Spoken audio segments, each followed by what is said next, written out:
भिवानी से कनीना महेंद्रगढ़ रोड पर मंगलवार की दरमियानी रात गौ तस्करों और गौरक्षा दल के बीच एक लंबी मुठभेड़ हुई, जिसमें गौ तस्कर दो पिकअप वाहनों में गायों को भरकर फरार होने में सफल रहे।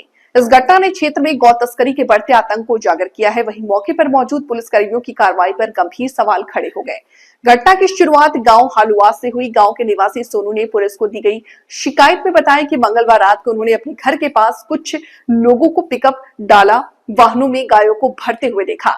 शोर सुनकर जब वो बाहर आए तो मौजूद गौ तस्कर पत्थरबाजी करते हुए गायों को गाड़ी में भरकर दादरी रोड की तरफ भाग गए। सूचना मिलते ही तुरंत गौरक्षा दल भिवानी की टीम हरकत में आई और गौ तस्करों का पीछा शुरू कर दिया। गौरक्षा दल के शिकायतकर्ता सोनू ने डायल 112 को फिर से घटना की सूचना दी। गौ तस्करों का पीछा दादरी क्षेत्र के कनीना महेंद्रगढ़ तक किया गया। गौरक्षा दल भिवानी के प्रधान संजय परमार ने जब उनकी टीम गौ तस्करों के वाहन के पीछा की, तब दादरी पुलिस ने उनकी गाड़ी को रोक लिया। गौरक्षा दल द्वारा गौ तस्करों के पीछे होने की बात बताने के बाद पुलिस ने गौ तस्करों के पिकअप गाड़ी का पीछा करना शुरू किया।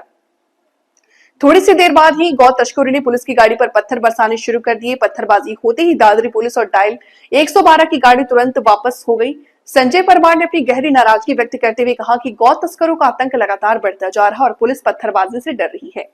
हमारे कार्यकर्ताओं ने अपनी जान जोखिम में डालकर गौ तस्करों का पीछा किया। दादरी में पुलिस ने पहले हमें रोका और फिर जब उन्होंने पीछा शुरू किया तो गौ तस्करों ने उन पर पत्थर बरसाए। यह अत्यंत दुर्भाग्यपूर्ण है कि पत्थरों से डरकर पुलिसकर्मी पीछे हट गए। यह सीधे तौर पर पुलिसकर्मियों की नाकामी है। अगर दादरी पुलिस ने तत्परता और साहस दिखाया होता तो गौ तस्करों को कनीना महेंद्रगढ़ पहुंचने से पहले ही पकड़ा जा सकता था। परमार ने कहा कि गौ तस्करों ने न केवल गायों की चोरी की बल्कि कानून के रखवाले पर भी हमला किया और वे फरार होने में सफल रहे।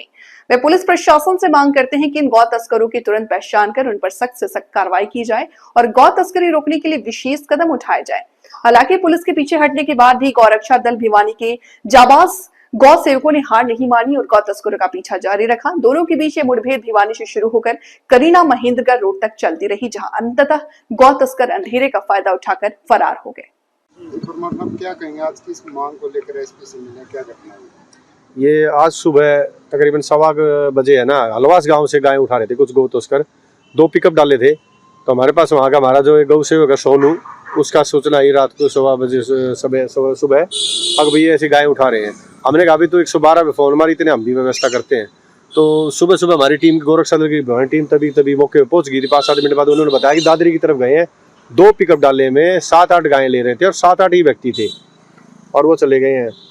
112 की सूचना के बाद दुख की बात है कि दादरी तक हमारे लड़के वहाँ पे ढूंढने चले गए। दादरी तक कोई पुलिस वाला का व्यवस्था नहीं बनी बीच में, ना ही टोल पे कोई मिला, ना ही कोई नाका में मिला।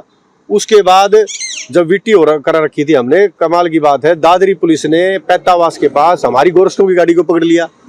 मिले से कागज दिखाओ। हमारे लड़कों ने कहा कि ये गाड़ी गौ सेवकों की गाड़ी है और गौ तस्करों को ढूंढ रहे हैं, आप मदद करो। मैंने पहले तुम्हारे कागज दिखाओ। इतनी देर में वो पीछे से गौ तस्कर कहीं से घूम के वो बीच में कहीं गाय उठा रहे थे, वो पीछे से वो आ गए। उनको बताया भाई ये गाड़ी है, पीछे उसका पीछा करने लगे। वो सदर पुलिस थी, दादरी सदर की पुलिस भी थी। और उसके बाद उन्होंने पीछा किया, 112 भी पीछे लगी, उनको पत्थर मारने शुरू कर दिए उन्होंने। अब पत्थर मारती है ना वो गाड़ियां वहां से वापसी होगी। अब उनकी समय, उनका जो क्षेत्र खत्म हो गया या उनकी जो सीमा होती है थाना क्षेत्र की वो खत्म होगी या फिर वो डर गए, अब राम जाने। हमारे गोरक्षा दल के लड़के लगे हुए थे लगातार और कनीना महेंद्रगढ़ तक लगातार मुठभेड़ चली। पूरी रात हमारी मुठभेड़ चलती रही और पत्थरबाजी और आखिरी में उन्होंने है ना हथियार निकाल के ऊपर बैठ के आप सामने वाले ने हथियार लहराना शुरू कर दिया और कनीना महेंद्रगढ़ तक पूरे दादरी में कहराम मचाने के बाद दुख की बात है किसी पुलिस वाले ने हमारे को आगे से उनको रोकने की कोशिश नहीं की। किसी को चोट वगैरह लगी? नहीं, वो ज्यादा कोई नहीं है हमारे लड़कों की, क्योंकि वो हमारे पास है ना गाड़ी फुल प्रूफ है, शीशे वगैरह पे हमारे जाली लगी हुई है, आगे गाड़ी लगी हुई है, तो इसलिए हमारे लड़कों ने भी मुकाबला पूरा किया। लेकिन आगे से कोई व्यवस्था नहीं बनने के कारण वो तस्कर निकल के भागे और हमारी कम से कम 7-8 गायें हलवास से ले गए हैं। इनका हमें दुख है और आज हम उन गौ तस्करों को पकड़ने के लिए गुहार कराने लगाने के लिए आए हैं एसपी साहब से, भाई इनको पकड़ के जल्दी इस जो ये हमारी गायों के साथ अन्याय हुआ है इसके बारे में हम मदद करें। क्या आश्वासन दिया एसपी साहब ने? अभी फौरन मुकदमा दर्ज करने के आदेश दे दिए हैं। सदर थाना में हम जा रहे हैं, अब मुकदमा दर्ज कराने के साहब ने SHO को बोल दिया है। मुकदमा दर्ज करा के हम इनको गौ तस्करों को एसपी साहब ने कहा कि छोड़ेंगे नहीं, बिल में से ढूंढ के लाएंगे। तो जो पुलिस की लापरवाही रही उसको लेकर भी कोई एक्शन लिया गया? हमने बोल दिया है कि भाई ऐसे ऐसे बात है, तो उसके बाद जो विभागीय कार्रवाई होती है वो क्या करते हैं वो ये पुलिस वाले देखे, उसके बारे में तो वो बता सकते हैं।